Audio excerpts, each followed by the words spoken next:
fundamentação que a gente vai ter para isso está lá no artigo, vamos anotar aí, 19 da Lei de Locações. Então vamos ler junto, né? Vamos acompanhar. Já tinha mencionado lá no início da aula, mas é importante a gente reforçar aqui.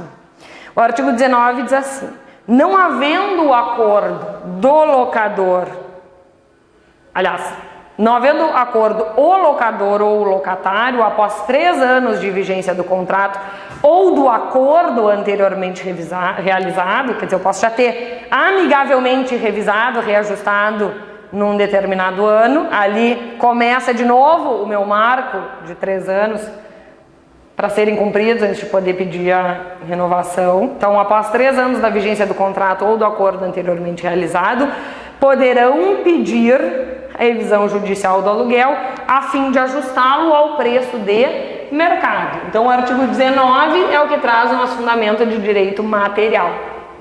Mas agora vamos tratar um pouquinho procedimentalmente, que é o foco dessa nossa parte final aqui da nossa aula. O artigo 68 da Lei 8245, peço perdão, aqui tem um doisinho a mais, né, da Lei de Locações. Esse artigo 68, então, ele traz o fundamento de direito material, que nos relata o seguinte: na ação revisional de aluguel, que terá o rito sumário, então já adiantando o rito que a gente vai utilizar, observar-se o seguinte, aí tem lá 5 incisos e 2 parágrafos que a gente já vai começar a dissecar. Mas vamos fazer o nosso checklist, então, tradicional aqui para a gente situar a ação revisional de aluguel. Primeira ideia, o foro competente de novo, não preciso nem repetir praticamente, o foro do local do imóvel ou foro de eleição se tiver no contrato sido eleito um foro diferente. Como legitimidade ativa, como autor desse nosso processo, a gente vai ter o locador ou locatário, sublocador ou sublocatário. Ou seja, tanto quem está pagando quanto quem está recebendo pode ter interesse em demonstrar que o valor aumentou ou que o valor diminuiu de acordo com as regras de mercado. Tá? Claro que aqui assim, ó, abrindo só um parêntese para a gente poder se situar na dinâmica da lei, o que na prática muitos locadores, muitos proprietários de imóveis fazem?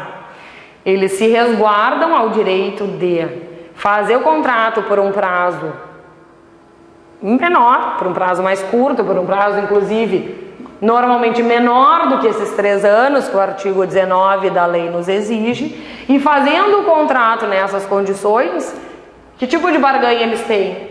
Olha, fim do contrato, vou pedir a retomada do imóvel. E a gente viu que isso é possível, né? Quando o contrato cai por prazo indeterminado, ele pode ser denunciado a qualquer tempo, desde que dado aquele prazo, aviso prévio de 30 dias. Ou, no caso da alocação por temporada, ele pode, caindo por prazo indeterminado, ser retomado depois de 30 meses, mas 30 meses ainda é menor do que 3 anos. Então, fechados os 3 anos, dá para se pedir essa revisão do contrato. Na maioria das vezes, então, a gente cria situações em que o locador, ele tem a barganha de dizer, olha, eu não vou manter essa relação de locação, eu vou pedir a retomada do imóvel. Bom, quem pode pedir a retomada do imóvel também vai ter a barganha para exigir informalmente que se faça uma contratação para renovar, para reajustar o valor do aluguel. E isso seria possível, isso está inclusive previsto ali na lei, no artigo 18, né, que é lícito as partes fazer uma reconvenção. Às vezes, quando tem mais esse poder de barganha do locador, essa reconvenção é praticamente forçada ao locatário, mas ela é hipoteticamente, então, possível, né? Existe essa possibilidade.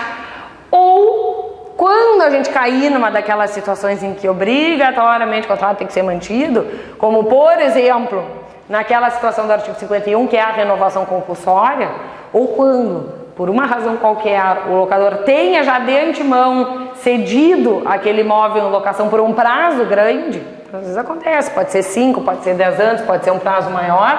Bom, enquanto essa vigência estiver imposta pela lei ou pelo contrato, para revisar, se não tiver como um acordo, a gente vai ter que utilizar a ação revisional. Se não, na prática, o que o locador pode fazer é simplesmente pedir a retomada. E aí o locatário diz, não, eu não quero devolver, vamos reajustar, vamos reconversar. Também seria uma situação possível a partir do artigo 18, se tiver esse poder de barganha. Se a lei obrigar ao contrato a ser mantido, o locador não tem essa possibilidade de ameaçar, por assim dizer, com a retomada do imóvel.